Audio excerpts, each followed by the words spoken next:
Hello everyone. In today's video, we will explore how to get Capcut templates. So let's get into it. First of all, open the Google Chrome app or any browser you use for searching. In the search bar, type Capcut templates and tap the search button on your mobile keyboard. The first result that pop up is the official Capcut website. Tap on the link to open the website. Here, you will find hundreds of free Capcut templates for your videos. Feel free to scroll through the extensive collection. Once you have found the perfect template, select it. Then simply tap on the Use Template button. Ensure that you are already logged into the website to continue the process.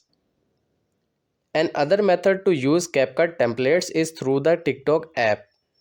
Go back to the mobile home screen and open the TikTok app. Once the app is open, use the top search bar to type Capcut templates. Choose the template that you want to use for your video. Once the template opens up on the screen, then tap on Try this template. Add your video clips or personalize the content, and then finally tap on Use template in Capcut. This is how you can get Capcut templates. I hope this video is helpful for you. For more information, please subscribe our YouTube channel and thank you for watching.